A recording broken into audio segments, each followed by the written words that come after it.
Hello, I'm Adrien Hannus from the Archaeology Laboratory at Augustana College in Sioux Falls, South Dakota.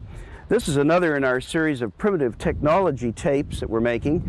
Today's will deal with arrow making as it was done on the northern plains of North America and fire starting. The primitive technologist who is with us today is Rick Hamilton, who comes up from Stewart, Nebraska. Rick is going to demonstrate first the elements of the production of arrows. The bow is a very late technology to come into this hemisphere. The bow and arrow appears on the plains about 1,500 years ago. And as it appears, of course, the technology of hunting shifts and you have greater accuracy in stalking and killing game animals. There are a number of materials that I'd like to first introduce that are part of the kit that you have to get together. And one of the things that we should remember, any group moving into a new environment, and especially when new technologies are introduced, have to go through a period of adaptation, selection of materials, experimentation with those materials, to learn both what is available in the immediate environments, and in some cases materials have to be brought in from some further distances. Although as people moved from one zone on the landscape to another, they were very, very effective in learning the new materials that were available. The material that was used or favored for shafts here on the northern plains included cedar, dogwood, and willow. You then had the additional pieces that you need for the accomplishment of this task, which would include, in this case, Rick is using sinew made from the loin of deer. You would have a sizing tool made out of the rib of a bison so that the arrow shafts have a uniform size. A second tool that is also made out of bison rib is we would refer to as a shaft wrench that is used in the process of straightening the shafts because, of course, again, as you select the material to begin with, you need as straight pieces of wood as possible, but in every case there is a preparation that has to go on to finish those. Another one of the stages will include the use of an abrading tool. In this case, they're made out of Dakota sandstone. These are used by putting the two halves together and running the shafts through the tool. Also a series of stone tools or lithic materials that have to be used for accomplishing the stripping of the bark and again part of the shaping of the piece. So what we create is what we call a spokeshave, or a curved surface that's sharpened so that you can draw back and peel the bark. Also, one needs to remember that we have to cut a notch at one end of the arrow and a zone on the other end to allow inserting the tip or the arrow point. The arrows are then fletched or have feathers added. In this case, the feathers of choice are turkey. The initial cutting of the piece to get the correct length, and it appears that on the northern plains of North America, the average length of arrows was about 23 inches, so that you not only have a standardized diameter for the pieces, but you also have a standardized length which goes with and conforms to the length of the bow that's being used. They created stone axes by preparing a material, grinding the stone. This would be the very important tool for initially cutting and then lengthening or shaping the length of the piece. These shafts were also frequently dyed, and it was a prickly poppy that Rick is going to be using for the dye. It gives a yellow color to the wood, and it's most likely a situation where the dye did have some effect not only in identifying the maker but also protecting the wood probably from insects, so it probably had a firmicide type of a final effect. So with that set of comments, we'll next look at and take ourselves through the stages of the production of an arrow. So our first stage is preparing the length of the piece by using this stone axe and cutting the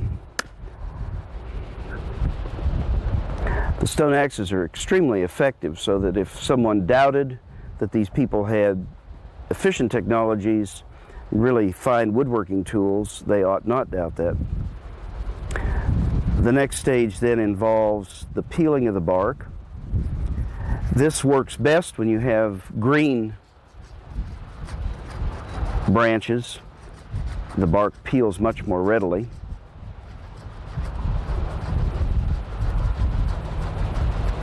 Again, the tool that is being utilized is a chert Spokeshave that has a crescent shape to it, so you use it as a draw knife, basically. Following the stripping of the bark, one then proceeds by gauging the diameter of the piece by measuring it through the bison rib sizing tool.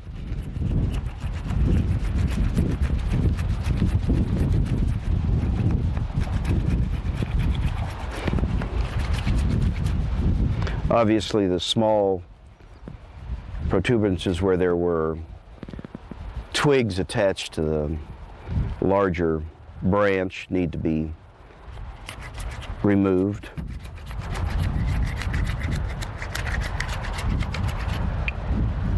Again, it's important to note that the people were selecting very carefully, as all the other parts of this kit, they were very carefully selecting the type of lithic or stone material that would be used for this particular set of processes, because each type of stone gives you a slightly different type of an edge, and in this case you need an edge that is both sharp but also has a certain level of resilience. In other words, an edge that will not break down quickly while you're accomplishing the cutting, stripping tasks. The next stage after totally stripping the piece with the Spokeshave is to, again, check the sizing to make sure you have a good, true diameter for the length of the shaft.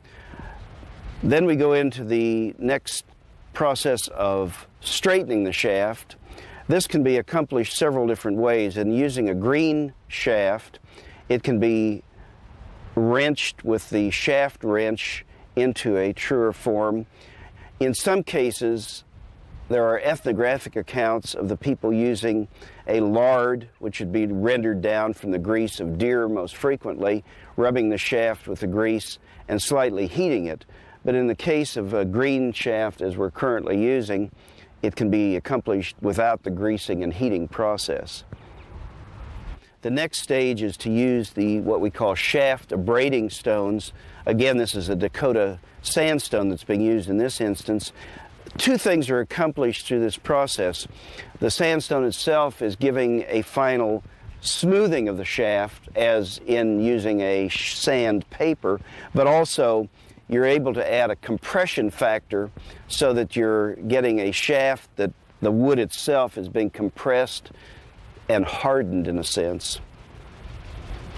All of it, of course, is to accomplish as true in straightness a shaft as possible, clearly for the issue of the dynamics of the flight when the arrow is fired. Following having accomplished the straightening of the shaft, the next stage then would be cutting into the basal end of the shaft the knock or the indentation, which would be pulled over the sinew of the bow itself. And that's accomplished with a knife. In this case, the knife is a quartzite material that has been prepared. It's a hafted knife.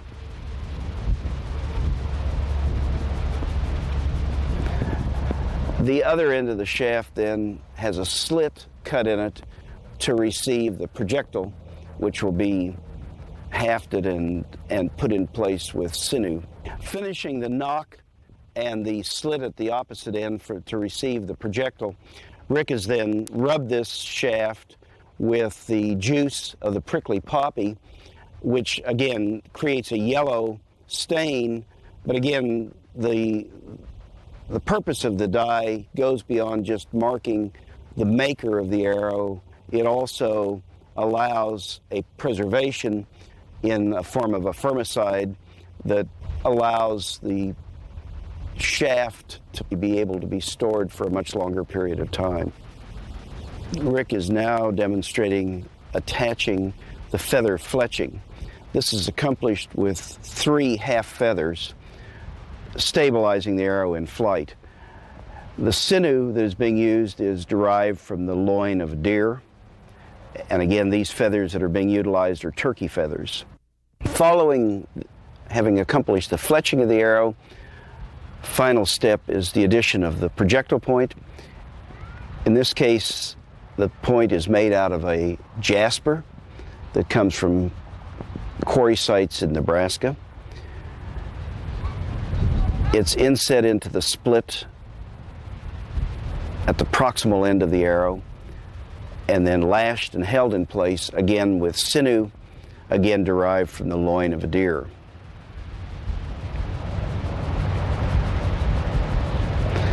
The sinew is soaked prior to being applied, both for the tying the feathers and for setting the projectile point. As the sinew dries, it shrinks and gives you the final tightness that's required to sustain a good set of the point in the haft. So we come to the point of the final product, a finished arrow. Thank you, Rick.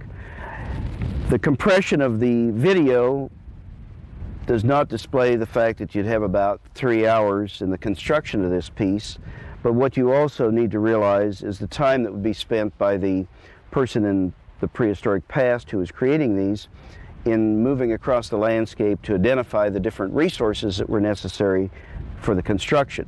So, and the fabrication of the tools that are necessary to accomplish this task. Have a beautiful arrow with an extraordinary level of straightness. Should be able to put down at least one good bison. The second segment in today's presentation will deal with fire making.